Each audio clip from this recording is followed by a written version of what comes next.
Hello, hello, hello. How are you guys doing this evening? What are you guys doing this evening? You want to be in the video too?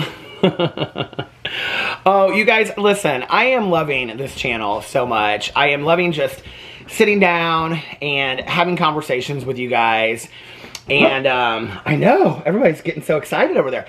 And the comments are just, they're so glowing and beautiful. And I just want to say thank you so much. I really, really appreciate it. And, you know, when I started this channel, I had this plan to like go try this and try that and do all these different things. And I'm still going to do some of that stuff over here, I think, you know, but like at the same time, I am loving just being able to sit down and talk to you guys about thoughts that I'm having in my life and all of that stuff, and that you guys seem to be responding to it and enjoying it. So I just want to say thank you for that. You know, I'm looking over here because I finally, yesterday, put up, hold on a second, I'll show you. I put up our Christmas tree in the bedroom, and so you got a little bit of a scan of Alex's dirty side of the room over there, messy side of the room. But anyway, I put up, oh, Boo Radley is being so sweet. He's looking at his brothers. Are you giving Tucker kisses? So Boo Radley licks Tucker's back, and the vet told us that that's like their way of being comforting to the other dog or whatever. So anyway, and now he wants to play. So see, he's doing it right now. Is that not so sweet? So anyway, I was going to make a video actually about Boo Radley today. So this is Tucker, and this is Boo Radley, if you don't know. Because I was trying to fall back asleep this morning because I went to bed early last night. I got up late and I vlogged and I was trying to go back to bed. And Boo Radley was just like sitting up and he was like staring straight like over at me on this, because I sleep on the side of the bed. Alex sleeps over there. And I couldn't figure out what was going on and why he was like he was just like alert and staring, and he was like crawling up my chest. And the only time he ever does that is when it's like raining outside or like thunderstorms. He hates thunderstorms. And, so he gets really, really scared, and he like clutches to my chest and stuff because he's just a little baby. Aren't you, Boo Radley? He said, yeah, I'm just a little baby. Just a little baby. Yeah, we're both, yeah, babies. Twin brothers. They're twin brothers. So anyway, we were talking about that earlier. And so I couldn't figure it out for the life of me what was going on. And then I was like, oh, he's scared of the Christmas tree. Like, he doesn't know what that is, right? Which is so funny because Boo Radley is just like, well, this is what I was going to make the video about. He's just very innocent and sweet. So is this little guy, Tucker. But Boo Radley's just like very innocent and sweet, and he gets very confused easily. But I was thinking about it, you know, because this is where my mind goes, right? Which I know is crazy, but like I'm always in my head thinking about stuff. I honest to God, like I spend too much time alone because I'm just by myself all day long. And I was actually thinking about this earlier because my cousin called me earlier. And it was like the only person that had like called me all day. And then I was like, I haven't like talked to anybody today, you know? And then my friend Valerie texted me, and then my husband FaceTimed me. He had something he was doing tonight, and I'm getting ready to go to my home group meeting, which is where I came up with the idea of this video. It wasn't about the Christmas tree. You're like, well, what is this about? I'll tell you. So anyway, I was sitting there thinking about this Christmas tree. Yeah, I was, Tucker. And I was thinking to myself, isn't it funny how things that we don't understand scare us, you know? And I kind of like, in some way, was thinking about it in terms of like my being gay, you know? And I think in 2021, we're much further along than we were when I came out. But I really think that a lot of, you know, the hatred that I received or all that kind of stuff, not from my friends and family, because actually they were really, really supportive, but from other people was, you know, I think a lot of like fear out of like not understanding, you know, like whenever I get questions about things, like, you know, through the years, I actually had a supervisor that asked me this question one time, which I thought was interesting, and she and I were very close. But she asked me you know, what is it, the batter, the pitcher receiver, the pitcher catcher scenario. Basically, you know, like,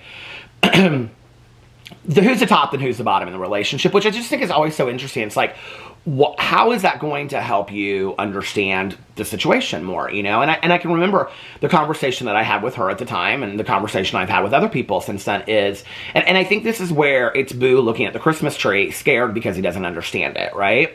And so those things that we don't understand, instead of going up to it and sniffing it and asking questions, or, you know, being, well, he can't, obviously, but I was just thinking about it, you know, as an analogy to other things, that we allow those things to scare us because we don't understand them. And things that I haven't understood in my life, I've tried to ask questions. I've tried to go to people, not always, but I've tried to do a better job of that, you know, where I don't understand things, and I go to people and I say, like, explain this to me because I don't understand. And I remember what I said to my supervisor at the time. I can see us. We were like, she was driving me home from work, and I can't even remember how the question, she's like, she said it really respectfully. She's like, I know this is like a really weird question. She was like, and this was with me and my ex. She was like, but like, how do you know, like, what, you know, roles you guys have in the family or in the relationship or whatever? And I was like, I don't know what you're really asking me. And she was like, so finally she was like, she said pitcher catcher, you know? And I was like, oh, so she's like, that's not really what I'm asking. What I'm asking. And I said, you know, I think the misconception that a lot of people don't get is that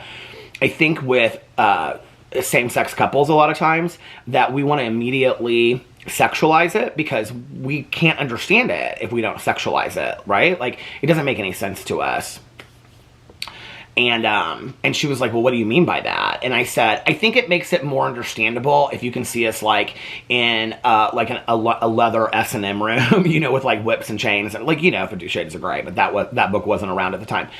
And she was like, no, she was like, I don't definitely visualize you that way. And I go, well, you asked me which we were in the relationship, which in all honesty, that doesn't say anything about who I am in that relationship whatsoever, you know? And I said, you know, being gay is really no different than how you are. It's just who we're attracted to. It's still that I get butterflies in my stomach when I see some person, you know, that I have a crush on. It's wanting to hold somebody's hand in a movie theater. It's wanting to kiss that person or think about that person all day long when you start dating them, you know? It's about thinking about marriage, and this is why marriage was so important to us. It's yes, about the legality of all of it and the human rights issues to all of that, but at the same time, it's about wanting to spend the rest of our lives with somebody and have that commitment, you know, confirmed by not just friends and family, not just by a picture on Facebook, but confirmed legally, you know? And that, you know, being gay is no different than love. And that's why we've come up with this saying that love is love is love. But it's, you know, it's really all about that. It's like, if you've ever had, if you want to know what gay is like, if you want to understand what being gay is like, because so many people are like, well, I would never go there. No, what you're saying is you would never have sex with somebody of the same sex. Okay. That makes sense. I wouldn't have sex with somebody of the opposite sex because I'm not attracted to them, you know? And whenever I say that, people are always like, well, why would you say that? Well, you know, and I'm not one of those people that is of the belief of like, you know, well, like, have you tried it? I'm like, hey, I think we know what we know. You know what I mean? To some degree, I think deep down inside, we know who we are. But, you know, the thing to me is this, is that it's like, if you want to know what it's like, because I don't know what it's like to be straight, but I can only assume that being straight is the same thing as being gay. It's just that the object of our affection is somebody that is the opposite sex of me versus, and this is, right now, I'm like, I'm just talking about, you know, like, I mean, then it gets into like today, God, I can't even imagine my supervisor wanting to have this question about, you know, asexuality and pansexuality and gender non-binary. And I mean, she would be very confused today. But you know what? I think this is the thing. And like, and I have to honestly say, as a 49-year-old man that grew up in, you know, the LGBT community, that, because I get a lot, people will say on there like, well, what's this and what's that? And you throw off these terms, LGBTQIA+, right? And it's like, or I'll talk about something and people will say this, well, you know what? I didn't understand what all of that was right away. I didn't understand what pansexuality was. I didn't understand what asexuality was, you know? I didn't. you know, and I had to be educated. And in fact, and just to show my own ignorance, you know, when I came out, I told people that I was bisexual. And I told people that I was bisexual because it was easier we used to say bi now, gay later, because we thought it was easier transition that people would understand, you know? And today what I know is that, you know, people that are bisexual and identify as bisexual, they have so much adversity because people, they sexualize that as well, you know? And instead of it being, they don't try to understand it. And I just wish that we were willing to have more conversations about things, you know? Instead of just looking at the Christmas tree and being afraid. It's like, can we just have more questions about things, you know? Like, you know, like, okay, recently, you know, there's people that are identifying as saying that they want their pronouns to be they, them. I cannot tell you how many people I've ran into that have said, I'm not calling somebody they, them. Why wouldn't you? Why wouldn't you if somebody asks that? Why would you be disrespectful of that? And these are the same people, I mean, not really, but, you know, the same group of people that 30 years ago would have said, I'm never going to call your husband your husband. But, you know, the times they are a-changing. And 20 years from now, it's going to be something else. And in all honesty, I want people in my life, you know? Even if it's just a few people a day that call me.